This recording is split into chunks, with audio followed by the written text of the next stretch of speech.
Good evening. Welcome to Left, Right and Centre. On the show tonight, India's champion wicketkeeper batsman Rishabh Pant is positive for COVID. He was spotted without a mask at the Wembley Stadium in the United Kingdom on the 30th of June. Remember, the Indian cricket team is over there. We've got a critical cricket series against England coming up in the next couple of days.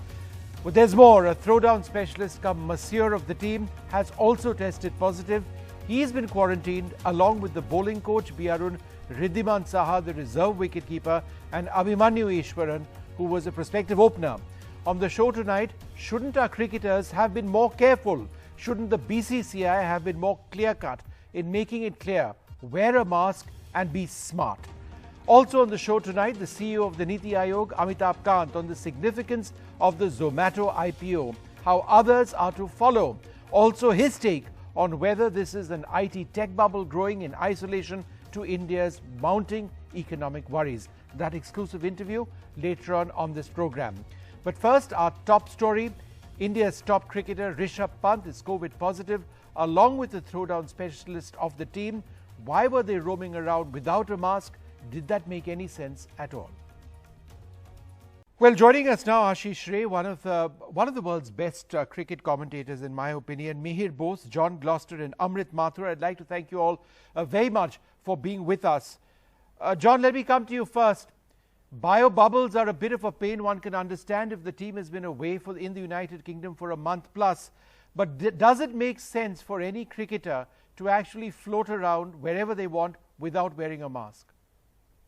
Well, I think when you know that there's such a big series tournament coming up, that you've just got to take extra caution, and you have to assume that everybody around you has COVID, and you take the necessary precautions. You know, we look at the numbers today: 42,000 in the UK today, 250,000 over the last week infected. So there is an issue in the UK with the Delta variant, and as we do here, you need to take precautions. And I think it's really important that the messaging from our cricketers to the general public is such.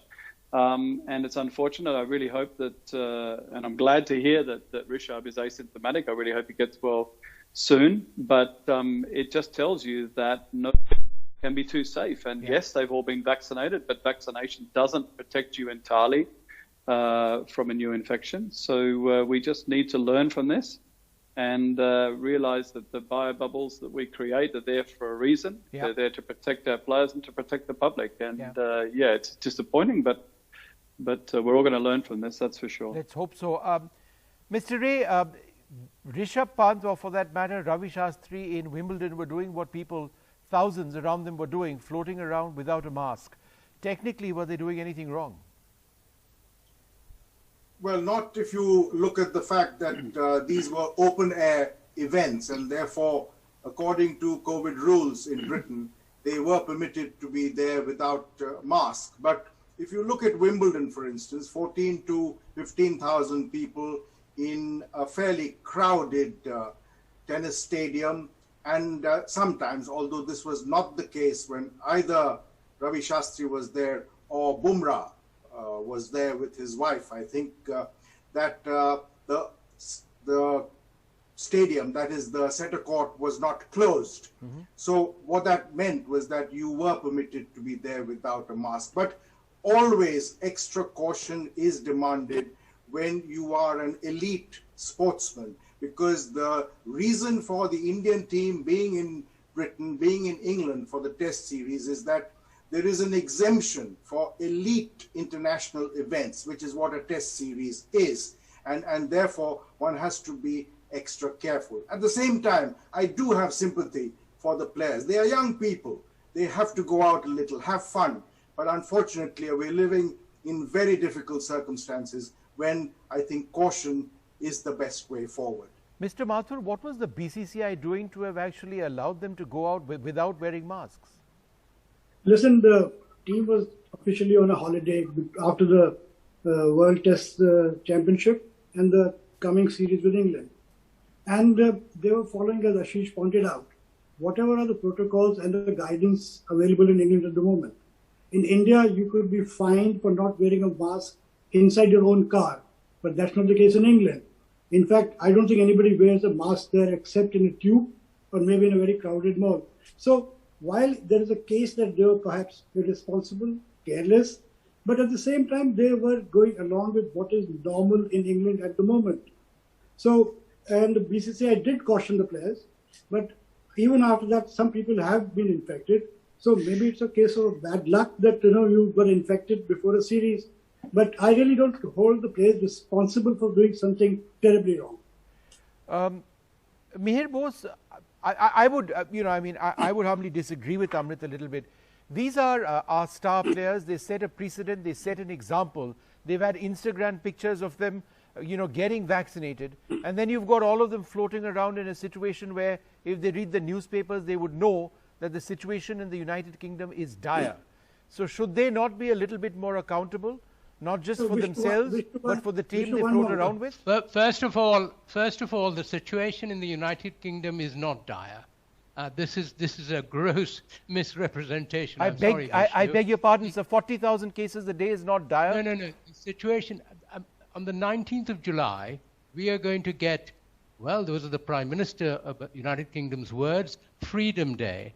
I am, for instance, later on tonight, going to have dinner with a friend in a club in London. Be careful, sir, and stay masked as long as you are... Let me just finish. Yes. I've had my vaccinations. I went to Wimbledon. Right. Both at the centre court and in court number 1, and both times the roof was closed. Of course, getting into Wimbledon meant I had to prove that I had been vaccinated twice. It's not dire. No, of course the cases are rising, and there's a division of opinion among the scientific community whether on July 19th we should have British Independence Day, free from virus, colonial rule and all that. But that's a different matter. The point is, it's not quite that. I think the broader question is two things. I mean, and also we all saw Ravi Shastri on the men's final in the Royal Box, obviously trying to imagine when he will manage an Indian Wimbledon finalist, and hopefully that day will soon be there. But the point here is there are two things here. First of all, whether we should have had the players in England for such a long time, if that was the only way that this Test series with England could take place. Mind you, the Test Championship that took place against New Zealand, and I was there at Southampton, was a very, very long time ago. So you're right in saying, what sort of policing arrangements did the BCCI make about the players? What were they told? And the question about infections that is there in this country is it's the younger people who are getting more infected. It's not the older people. And as far as I know, Ravi Shastri is not over 66. But what is that? What difference does it make if you're getting infected? You're getting infected. The younger players who are getting infected. So obviously there should have been better policing methods around. Exactly. And at the open air venues, you were allowed to take your mask off. I certainly saw Wimbledon sitting there, taking, all the people around me took the mask off, and it was true of the cricket. So I think it's a much more complicated story than simple solutions, I'm afraid. Mr. Bose, in fact, there is a simple solution, and it makes perfect sense to mask up. The World Health Organization's guidance in this is absolutely clear. The vaccines prevent you from serious hospitalization, possibly death. They do not prevent you from actually picking up the infection. And in the case of cricketers like this, the impact of potential long COVID or any number of other symptoms to their careers could be devastating. Nobody really knows. Therefore, it is smart sense, sir, to always be careful in a situation like this. The policy of the United Kingdom is being seen quite unfavorably by scientists around the world. Mr. Bose. Well, the scientific opinion on this is actually divided. The question about mask is if you're in a public place, once you're in a public place, getting into the public is a different matter. Once you're in a public place, so for instance at Wimbledon, getting to your seat at any of the courts, you had to wear a mask. But once you were in the seat, you didn't have to carry on wearing the mask. Okay. That was a regulation. Yeah, no, I take that point, absolutely. I'm not saying they were doing something illegal in the United Kingdom, but I think, there's a lot of common sense which perhaps was missing. John Gloucester, in a situation like this, let me ask you that question. Should the BCCI, which has gone out of its way in ensuring biobubbles during tours, before tours, have actually, did they let their guard down saying, 20 days, go off, do whatever you want to do, without actually taking into consideration that some players could get infected and they wouldn't be able to come back into a biobubble safely? Yeah, and look, there's a reason for letting them out because, we all know what the being in the constraints of Biobubbles does and has on mental health. And, it's very important that they have those outlets and they were given that opportunity. But with that comes responsibilities, particularly as public figures. But you come back to your argument about being in public places. Yes, it was an outdoor arena, but with this new variant, we do know that the infectious capability of this is much higher. So therefore, a close contact is anybody within 2 meters of you for greater than 15 minutes. Now, you're sitting next to somebody, whether you're outdoors or indoors, you're still a close contact. So, if you want to look at theoretically, you should still be wearing a mask. So the education side of it maybe could have been addressed a little more stringently. I am not sure how they were educated or what process they went through before they were allowed out for their 20 days. But I would assume that education was part of that. Yeah. But given that they're public figures entering a very large sporting event coming up, with potentially their ability to play those matches on the line, then common sense should have prevailed.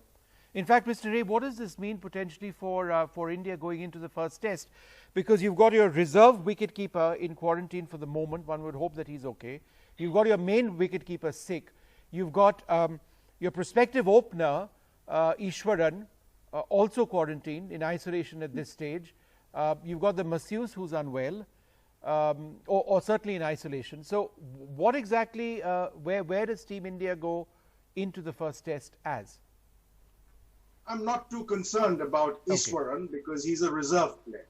And there are enough openers in the main squad to take care of the opening responsibilities. And as of now, I think I would imagine Rohit Sharma and the young man from Punjab will open the batting. But having said that, I think in the wicket-keeping department, undoubtedly, Rishabh Pant is potentially an impact player. And he demonstrated in Australia his capabilities, so he has tremendous promise. But having said that, it's also true that he was a dismal failure in the World Test Championship. He was all over the place. He didn't have a clue in conditions which were very English. But if the weather is dry, there's sunny weather during the Test series, I think he could be genuinely an impact player in the series. Having said that, I think the better wicketkeeper is undoubtedly Wriddhiman Saha, and he too is isolating. The problem here is not so much somebody isolating as a precaution, but what the long-term effect of COVID on Pant could be. And that's really what I would consider at this moment. I would imagine he will not play the warm-up game at Durham, which is coming up very soon. But he could still be fit for the first test in the first week of August. So as of now, there's no reason to panic. And as assuming that the remaining players are safe and secure, then India can go ahead with confidence into the series. All right, well, let's see what finally happens. As far as COVID protocol is concerned, perhaps they needed to have been much, much more careful. And hopefully Rishabh Pant gets better soon. More than anything else, that's the priority. I'd like to thank you all very much for being with us. I need to quickly move on now to the next focus on my program this evening. Now, the food delivery service provider Zomato's 9,375 crore share sale via IPO, or initial public offering, was subscribed 1.05 times on the first day of the issue, according to subscription data. Now, the IPO opened, it closes on Friday. It remains open for a period of 3 days. It's resulted in a great deal of interest, a great deal of enthusiasm, excitement about what other tech companies might actually be going in for, because there are a couple which are lined up. Earlier today, I spoke to the CEO of the Niti Aayog, Amitabh Kant, who's been watching these developments very, very closely indeed.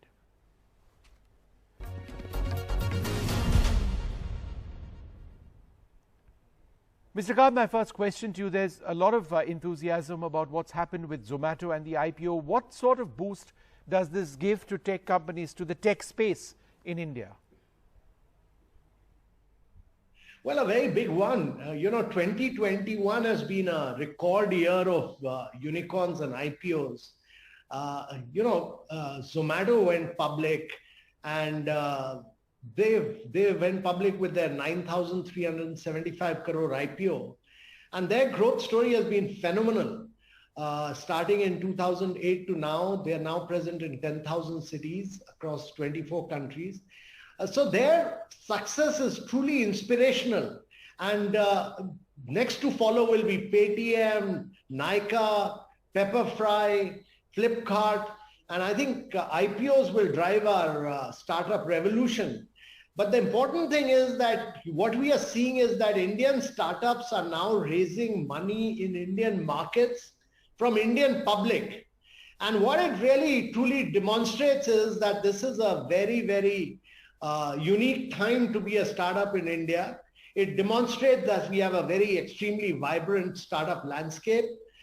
From having a handful of tech companies now to thousands of innovative new ventures, India's startup ecosystem has grown immensely. I think the digital ecosystem has grown enormously.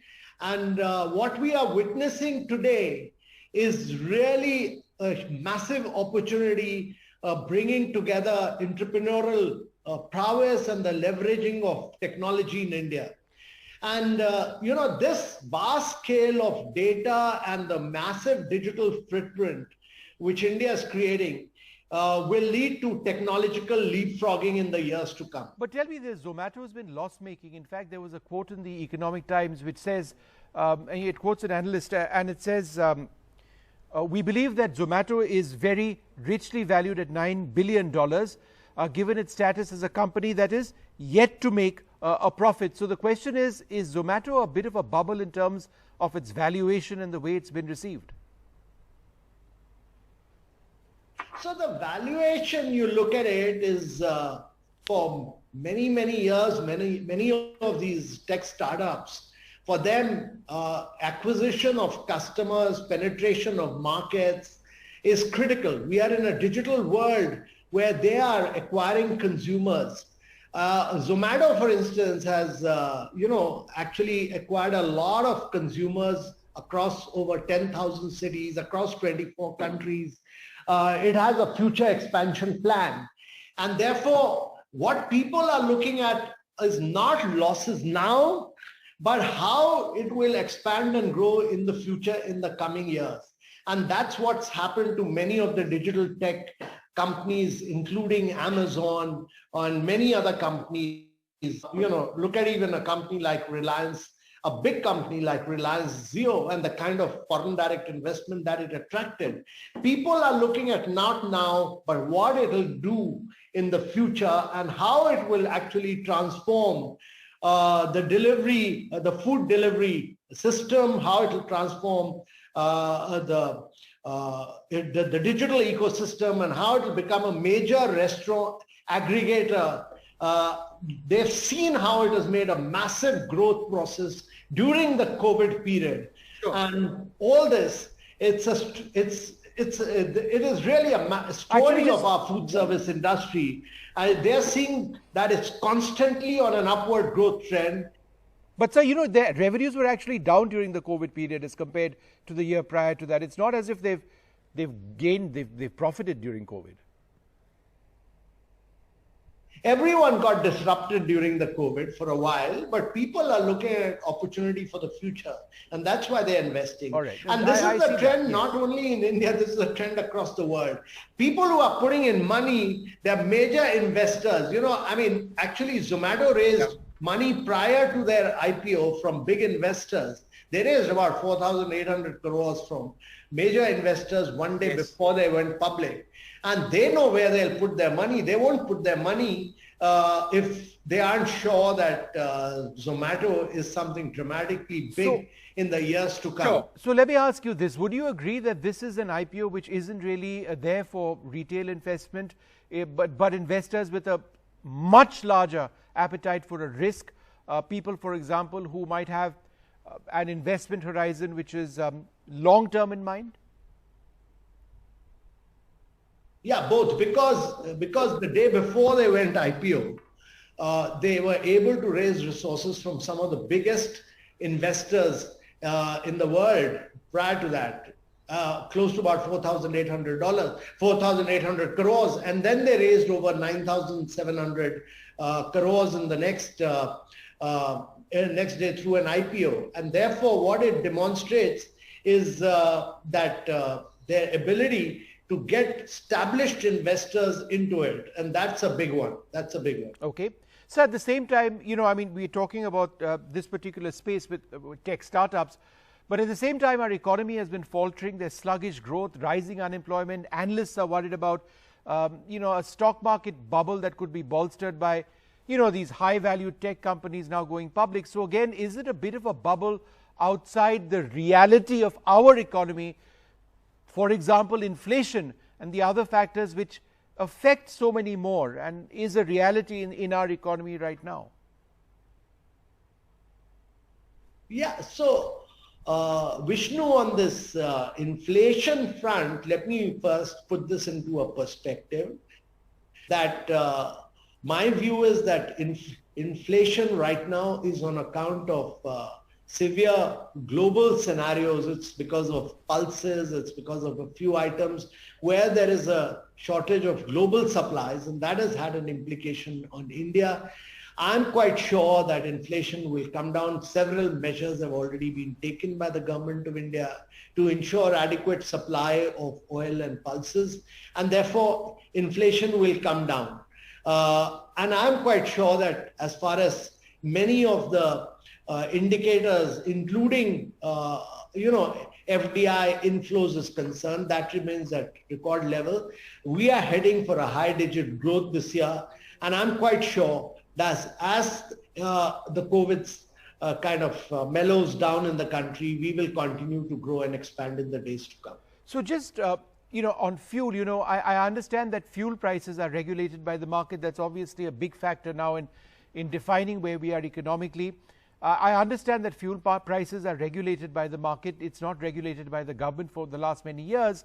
But the rationalizing of taxes, whether at the state level or the center level, states say the center needs to take the lead, and there's the vice versa argument as well.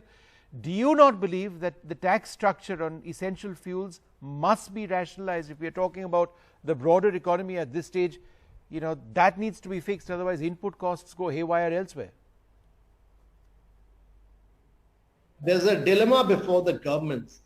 One of the key challenges is that if you want to get into high trajectory of growth and if you want to really revive India's economy, one of the key challenges will be how do you accelerate the pace of infrastructure? How do you spend more and more? And to my mind, it's a story of growth and revival of India's economy and taking it onto high trajectory growth will be a story of putting more and more resources into good quality infrastructure. And the focus has to be on creation of really top-class infrastructure, which will lead to job creation. And that will lead to construction getting revived. And therefore, the dilemma is that the government needs to raise resources. And government, if it does not have resources, will not be able to put resources into infrastructure. And therefore, that is a choice which the government will have to make in due course. If there are, certain cesses is giving resources because the government has been able to provide food supply to 800 million people. And during this period, it has ensured that the Manrega program goes on effectively in rural areas. That during the COVID, it took a series of measures in terms of restructuring and carrying out reforms in the Indian economy, but it ensured that the lives of people are adequately insured, the livelihoods are adequately insured through food supply.